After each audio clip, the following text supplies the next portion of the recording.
the whirling ritual of the whirling dervishes. We don't say it's a dance, it's a prayer.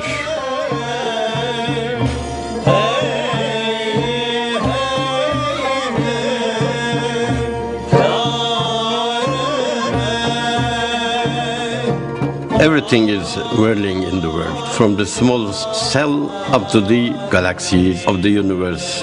Everything is turning. Our whirling is to join to this universal prayer.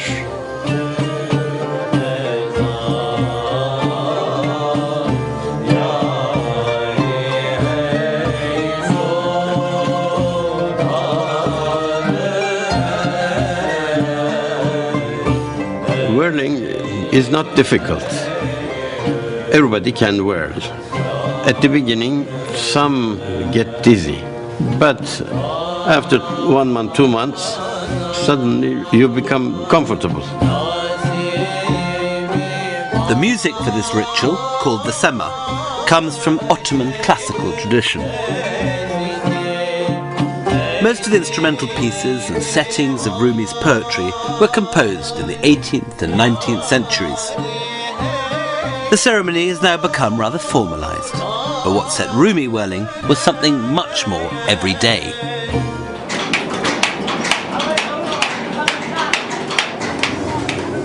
There's a story of Rumi walking through the metalworkers' bazaar in Konya and being overwhelmed by the sound of the beating hammers. This is when it's said he first started whirling, carried away by the rhythm into an ecstatic dance. Come, but don't join us without your music, he writes. We have a celebration. Rise and beat the drums.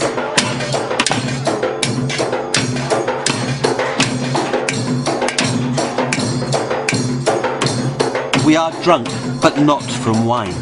This is the night of the sema, when we whirl to ecstasy.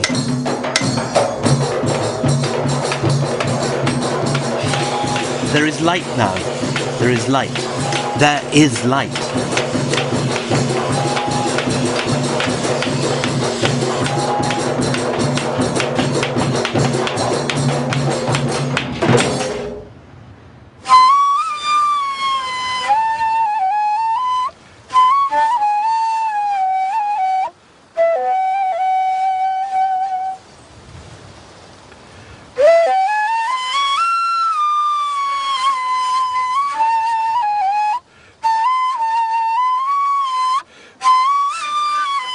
Music is a vital part of Rumi's philosophy. His most famous poem begins with the sound of the reed flute, the ney. Listen to the ney, he writes, how it laments its separation from the reed bed. It's a wonderful symbol for man's separation from God. Kudsi Ergüne comes from a long line of Turkish ney players. Thanks to Rumi, the ney is nothing less than an allegory for mankind.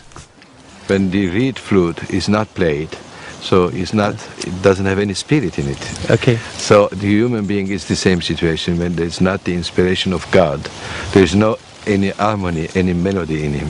For Sufis, breath is actually a very important symbol, isn't it? It's a symbol of life. Symbol of the life, symbol of the spirit, with the symbol of the animation of the material.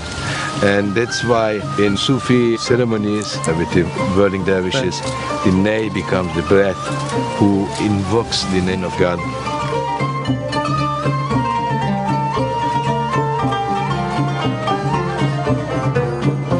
Sema ceremony is a way to reach ecstasy.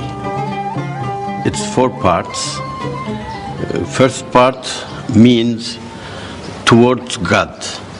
Second part, with God. And the third part, in God. This third part represents the ecstasy.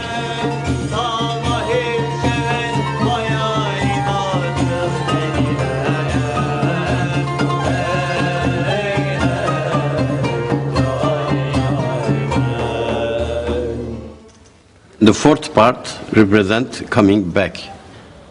At the end, we try to understand our mission.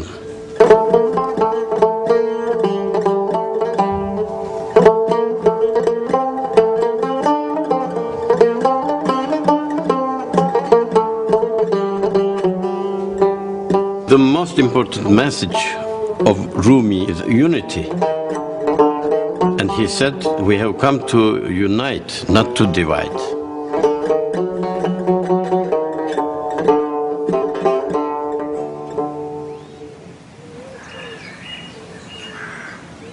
In 1925, as part of his program to create a modern, Western-orientated secular state, the new Republican leader Kemal Ataturk banned the Sufi orders and closed their meeting halls, their tekkes.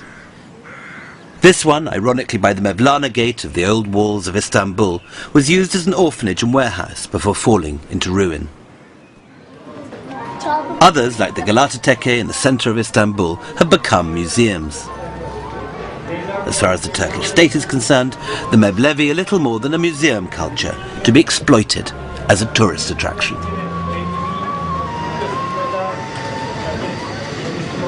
What's happening at this Sufi tekke in Istanbul highlights the central paradox of modern Turkey's relationship with Sufism. On one hand, the state is very keen to promote whirling dervishes as a sort of folkloric dance activity. On the other hand, they still ban real Sufism as a religious force.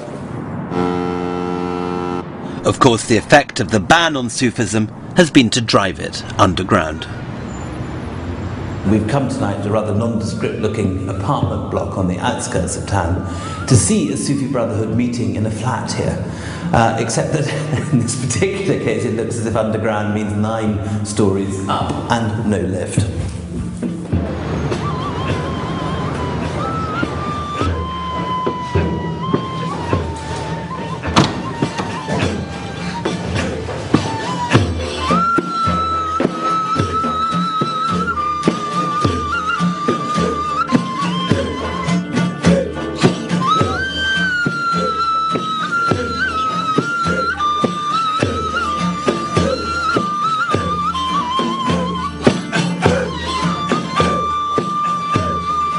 Although there are groups of Sufis like this one meeting all over Istanbul, it was surprisingly hard to find one that would agree to be filmed.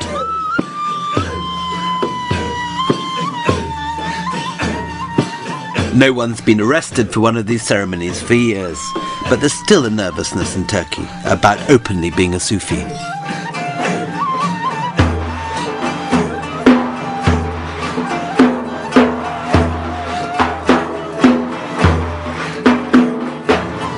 That much hidden now, because in the 1940s, 50s or 60s it was underground because it was very dangerous. You could go in prison for 6 or 7 months because you are doing a religious ceremony which is forbidden. So it is still forbidden, but we know that it's tolerated now.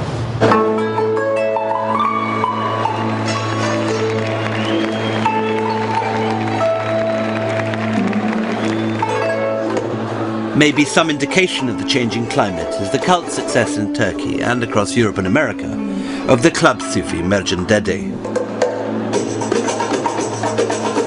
Mercan, the seemingly radical combination of electronic beats and Sufi philosophy, goes right back to Rumi. Rumi has a beautiful saying. He says that we are all cross-eyed people. We see everything separate. But then when you start to look rightly, nothing is really separated. Everything is one. And the essence of Sufism is unifying things, not really separate them.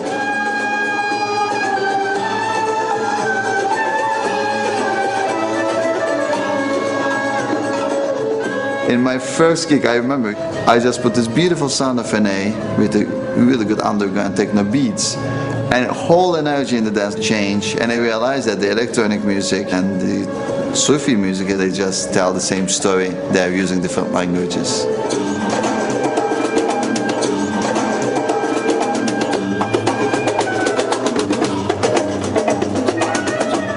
There is this